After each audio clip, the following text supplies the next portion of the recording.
Bonjour. Alors, on va parler ensemble ce matin de chatbot.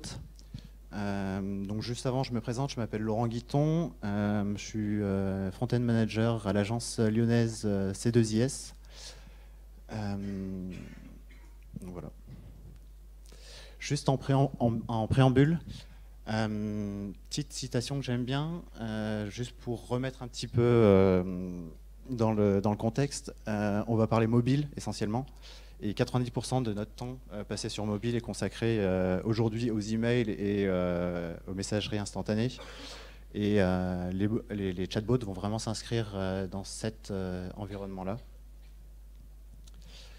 Si jamais vous voulez tweeter une petite définition, les bots, agents logiciels interagissant avec des serveurs et des humains pour traiter des tâches automatiques, conversationnelles et servicielles. Ça paraît un petit peu barbare comme ça, on va essayer d'humaniser un petit peu le sujet et puis on va essayer aussi de comprendre comment ça fonctionne. Mais juste avant, petite histoire du chatterbot ou chatbot. Si on regarde un petit peu dans l'histoire le sujet, on peut remonter relativement loin dans l'informatique quand on parle de bot ou de chatbot. Dès les années 50 avec le test de Turing, les années 66 avec ELISA et ainsi de suite. On retombe dans les années 97 avec Microsoft Clippy qui a vraiment emmerdé un peu tout le monde. Et on retombe ensuite sur les années 2010 sur des choses qu'on connaît, qu'on côtoie vraiment plus souvent. Donc voilà, l'histoire du chatbot commence vraiment il y a longtemps. Et on le retrouve vraiment dans notre quotidien, au niveau de la presse essentiellement, dans toutes les conversations, depuis vraiment 2016 en France, en Europe, suite à la conférence de Facebook, le F8. Donc juste pour illustrer, vous avez à gauche MSN. Donc on avait déjà des chatbots ou des bots dans MSN.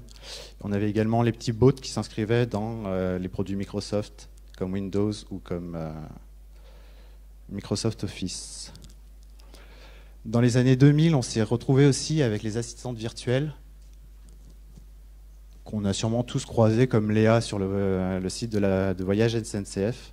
Donc on était vraiment dans une approche déjà d'assistants virtuels, avec pas vraiment des intelligences artificielles, mais en tout cas un système, voilà, une première approche de ce qu'on va retrouver aujourd'hui sous une autre forme, sous d'autres interfaces. Certaines existent toujours, la plupart ont disparu, au profit d'outils différents. On peut aussi rapprocher le service Jam qui existe depuis pas mal d'années maintenant, qui est des chatbots par SMS. C'est un service d'assistant virtuel, on va dire, pour les étudiants par SMS. Donc on ne parle pas de chatbot uniquement à travers Facebook Messenger que depuis cette année, mais depuis un certain nombre de temps déjà. Voilà pour l'introduction un petit peu sur le passé. On va vraiment maintenant regarder ce que sont les chatbots aujourd'hui. On fait le distinguo entre deux types de bots. Les chatbots qui vont nous intéresser aujourd'hui, qui sont très limités pour le moment, qui répondent vraiment à des commandes qui sont spécifiques et qui sont aussi intelligents que le concepteur, ou en tout cas ce qu'il a bien voulu prévoir pour son bot. Et on a de l'autre côté les bots qui utilisent plus l'intelligence artificielle et qui ne vont pas nous intéresser particulièrement aujourd'hui. On ne va pas essayer de les décrypter, qui sont notamment ceux qu'on connaît à travers nos smartphones, Apple Siri, Google OK, Windows Cortana. On en a d'autres avec Alexa, avec Amazon et compagnie. Nous, ceux qui nous intéressent, c'est ceux qui sont dans les messageries. Donc on les retrouve aujourd'hui avec Facebook Messenger. Ils existent depuis un petit moment dans Slack. Ils existent depuis beaucoup plus longtemps, depuis 2012 dans WeChat. Très peu utilisé dans le monde occidental, mais qu'on retrouve très fortement en Chine notamment. Et puis des bots, on en retrouve effectivement dans Skype, dans Twitter et dans tous les services de messagerie.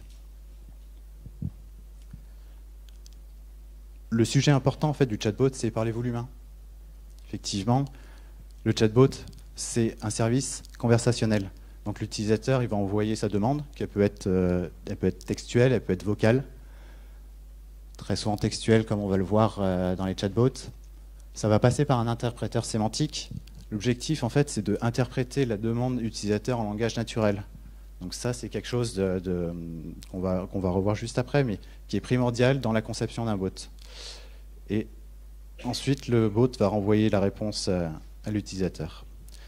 Si on prend un schéma un peu plus simple, que j'ai piqué à Fred Cavazza, on retrouve notre petit bot tout à droite, nos messageries qui sont à gauche, ou tout en haut les assistants dont on parlait tout à l'heure comme Siri, et l'interpréteur sémantique.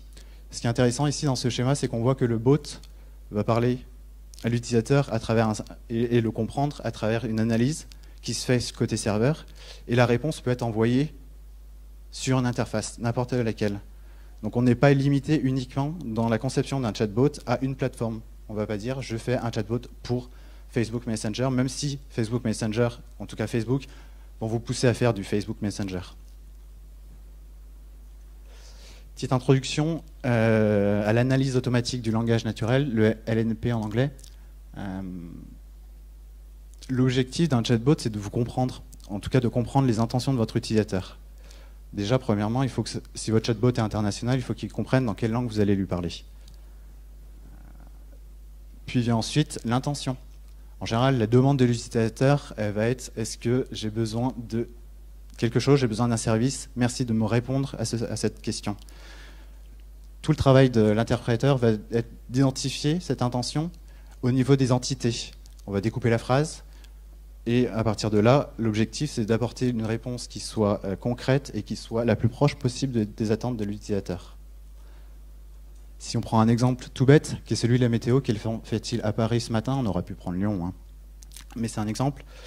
On retrouve donc ces 4 phases. Si on décortique, le langage utilisé, la langue de l'utilisateur, c'est le français. L'intention, c'est d'avoir la météo. Le contexte géographique, c'est Paris. Et le contexte temporel, c'est aujourd'hui. Si vous dites ça à n'importe qui en face de vous, quel temps fait-il ce matin à Paris? La personne va comprendre. Si vous demandez cette phrase à un chatbot, ou autant à un robot, une machine, ça va être déjà beaucoup plus compliqué. Donc juste avant de repartir sur les interpréteurs sémantiques, je vais vous parler aussi d'une petite citation de Thibault Lubière que j'aime beaucoup, qui dit qu'aujourd'hui 100% de l'apprentissage se fait par l'humain. C'était dans le cadre de la conception du chatbot de Val Thorens, où il y a eu une première phase où l'équipe de Val Thorens ainsi qu'une première session de bêta-testeurs ont alimenté le bot. Un bot de base, il part avec 0 compétence, 0 langage. Quand vous allez concevoir un bot, vous allez devoir passer par une phase d'apprentissage qui est celle-ci. Vous allez devoir alimenter avec un certain nombre de bots, si possible, avec un panel d'échantillons qui est celle de vos utilisateurs. Et vous allez devoir envisager un maximum de scénarios pour pouvoir répondre efficacement à votre utilisateur. Et donc passer par cette phase de je rentre des questions, j'analyse chaque entité de ces questions et je réponds à l'utilisateur et je lui propose un certain nombre de scénarios de réponse. Mode d'emploi.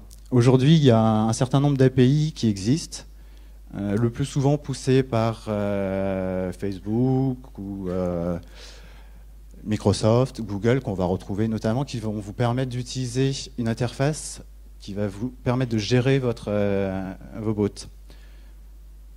La phase d'alimentation dont je parlais tout à l'heure, on l'a ici sur les questions et les requêtes types de vos utilisateurs, auxquels vous allez devoir apporter un certain nombre de réponses pour que votre chatbot fonctionne.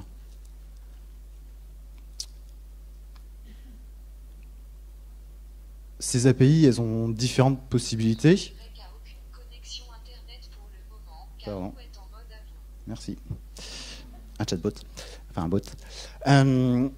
Slackbot, par exemple, ici c'est un exemple tout bête en ligne de code. Vous allez pouvoir interroger via une API et vous allez surtout pouvoir créer votre contrôleur, donc l'interpréteur sémantique. Aujourd'hui, je lui dis, je suis le contrôleur, il va me dire j'entends bonjour. Et à partir de là, bonjour étant une entité, il faut que je la traite comme étant cette entité-là et que je la valorise et que je réponde à l'utilisateur. Bien évidemment, il existe des interfaces beaucoup plus simples qui sont en drag and drop, qui vont vous permettre justement de créer ces scénarios-là et qui vont vous permettre d'avoir des parcours fluides au niveau de votre utilisateur. Je vous en ai mis quelques exemples. Ça, c'est les GAFA, donc c'est API, donc Google, qui a été racheté par Google. Vous avez Wit.ai, qui est celui de Facebook. Vous avez Microsoft Bot Framework. Il y avait IBM avec Watson, qui est un petit peu à part. Et sinon, vous en avez également d'autres. Donc on n'est pas limité à ces grands groupes comme Facebook qui va vouloir vous pousser sur des plateformes type Messenger, mais vous avez vraiment la possibilité d'avoir des interfaces qui vont ici vous pousser vers vous concentrer sur je décris le langage, je décris des scénarios et je pousse ça vers ensuite vers les messageries qui sont Slack, Skype, Facebook et autres.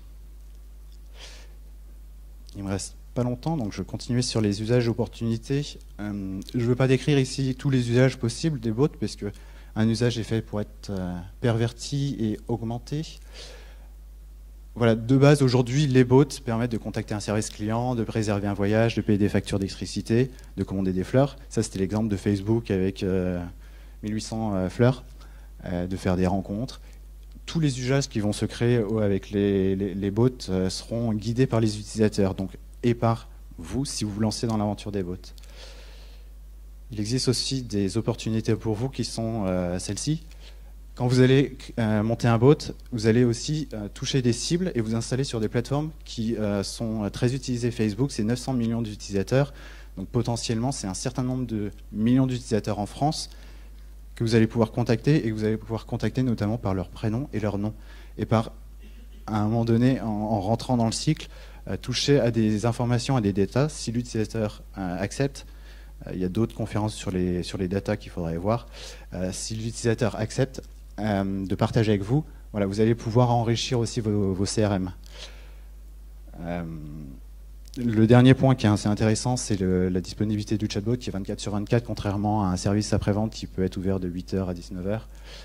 Vous allez pouvoir aussi, si vous lancez là-dedans, et si c'est quelque chose qui vous intéresse, créer aussi une porte d'entrée accessible 24h/24 dans lequel vous ne mettez pas l'utilisateur forcément dans une impasse, et vous avez un premier niveau d'accueil numérique. Les bonnes questions à se poser, il y en a 5. Sûrement d'autres. Celle que j'ai listée, c'est quel service le chatbot doit-il ou peut-il vous rendre et rendre à vos utilisateurs. L'objectif d'un chatbot, c'est pas juste de se lancer dans les chatbots aujourd'hui et se dire voilà, j'ai un bot. À un moment donné, il faut se demander si votre bot il a un intérêt et quel est l'intérêt au niveau de votre utilisateur. Quelle cible toucher? Si vous lancez sur Facebook Messenger, si vous lancez sur WhatsApp ou sur un autre ou sur Skype si vous touchez des professionnels. Quelle personnalité doit-on lui donner? Ça, c'est vraiment le sujet récurrent du moment sur les chatbots. Est-ce que ça doit être un robot? Ou est-ce que ça doit être un presque humain? Sachant les difficultés d'avoir un langage humain dans une interface et dans un chatbot, beaucoup prennent le parti du robot. De sujets qui touchent vraiment plus à l'organisation de l'entreprise qui met en place des chatbots, c'est à partir de quel moment l'utilisateur va se retrouver bloqué, à partir de quel moment il va falloir que vous montiez au créneau au niveau humain, et donc quelle interface au niveau du... Vous allez...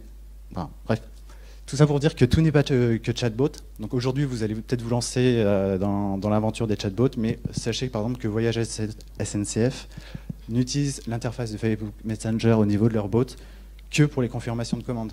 Tout ce qui est question posée par l'utilisateur, c'est un conseiller humain. Merci.